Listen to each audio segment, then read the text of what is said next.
Ok, on est arrivé donc au terme de notre exercice d'application numéro 2 en ce qui concerne la statistique. Alors, donc on va donc répondre à ces questions B et C. Donc, sans plus tarder, pour ne pas faire de temps, on va répondre directement. Alors, rapidement, B, donc c'est 3 et B, n'est-ce pas? Les droits de régression. Et voilà. Droits de régression. Très bien. Alors, la première des choses, c'est quoi? C'est quoi? Droits de régression des X. Des Y plutôt en X. Ok? Ça veut dire quoi? Ça veut dire juste ça, la droite de régression de Y par rapport à X. Oui, cette droite est de la forme AX plus B.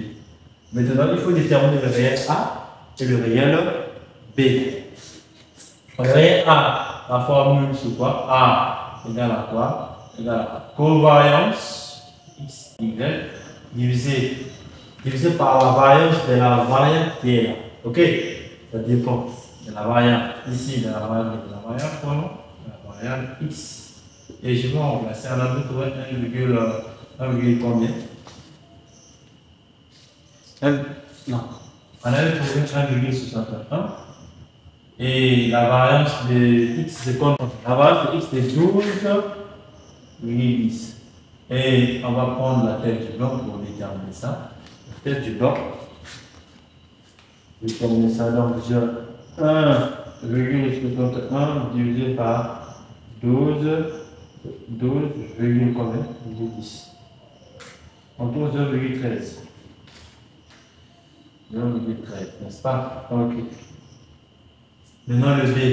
Le B c'est seulement tiré ici. Ça non? Ok. Y moins AX. Le B c'est quoi? C'est juste tiré ici. Ça là, ça va changer de nombre, ça change ici le moins. Alors, et puis on a justement la moyenne. Ok. La moyenne de Y, on avait trouvé combien? 9,19 moins A, c'est combien? 0,13. 0,13 multiplié par la moyenne de X, c'est combien? 10,28. Et puis, on va trouver B égale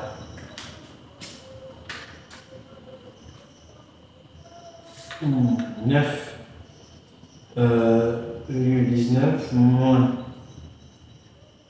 moins combien? En parenthèse 0,13 fois 10,28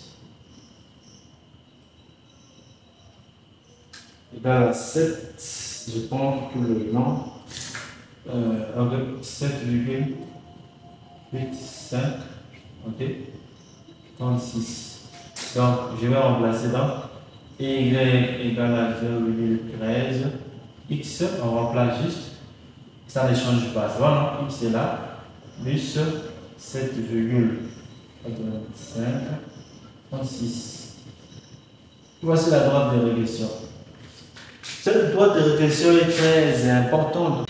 La droite de régression vraiment joue un rôle très important dans la régression linéaire. Ça va nous permettre parfois d'estimer les valeurs. On doit savoir parfois en 2024, en 2025, quel sera donc le comportement de la variable Y ou bien de la variable X, ça dépend. Ok, de la donnée que nous avons. Ok, on va maintenant déterminer de X en Y. L de la forme A', Y plus B'. C'est bon, tu vois, non? Des X et Y. Vous voyez, non?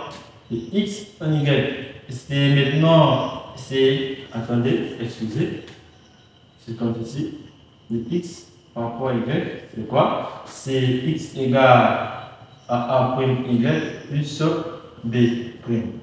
Donc, X dépend de Y. Ici, la formule, c'est quoi? On peut dire A' égale à la même formule, covariance de X, Y Ici, la variable là, c'est Y, donc c'est la variable de Y. Et on place ici, c'est combien? 1,61. Et la variable de Y, on avait trouvé, c'était combien? On avait trouvé, c'est 14,25. 14,25. Voilà. 14,25. Et on trouve combien? On fait juste un petit calcul. 1,61 divisé par 14,25. Et donc 0,11. 0,11. Ok. Et il me reste à trouver B. B plus égal, c'est juste qu'on a tiré ici, c'est X moins A prime. Y, on a juste la moyenne, ok. Alors, X bar, c'est combien? X bar, c'est 10,28. 10,28 moins là. A prime, c'est combien? 0,11 multiplié par Y bar, c'est combien? 9,19. 9,19. Faisons un petit calcul ici. 10,28 moins 0,11 multiplié par 9,19, n'est-ce pas? Et j'ai combiné là, 9,19 égale à 9. Dans la 9,26 91.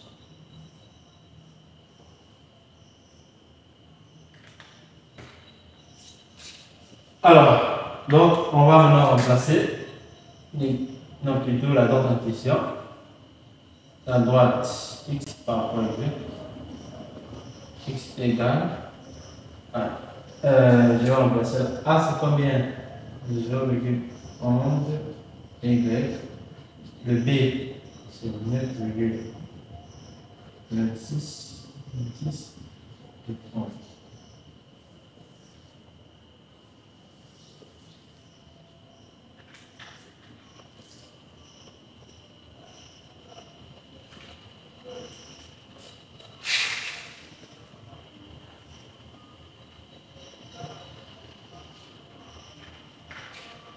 Alors, voici ces deux droites de régression, les y en x et les x en y. Et à la fin, on nous demande de déterminer le coefficient de corrélation.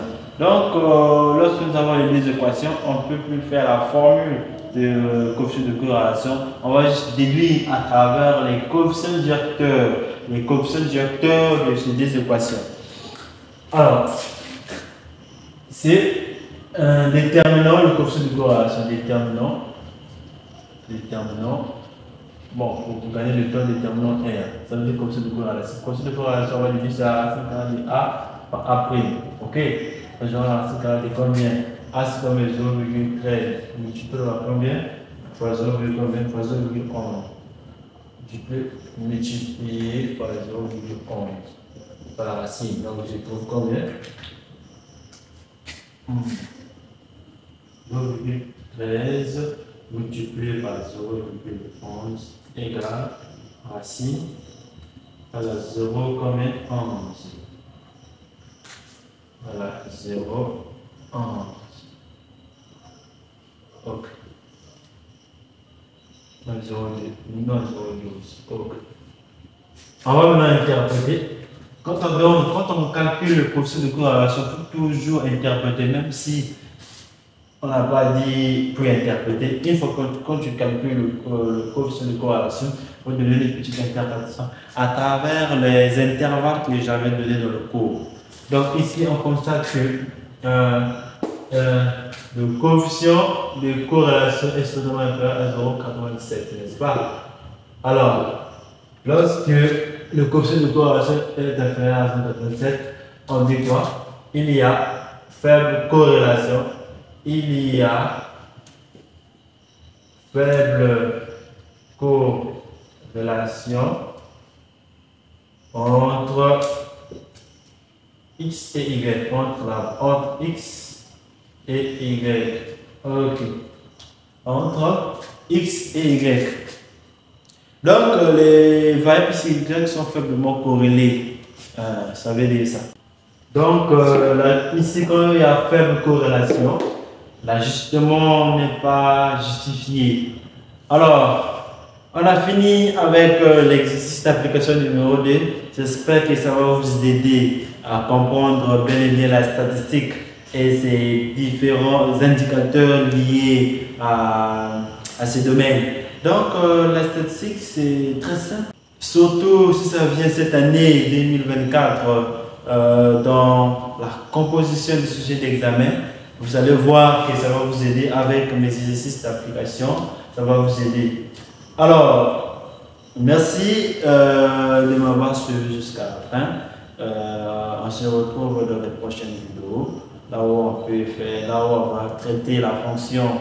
On va savoir comment la fonction, commencer la fonction jusqu'à la construction de la courbe. Donc, merci, à la prochaine.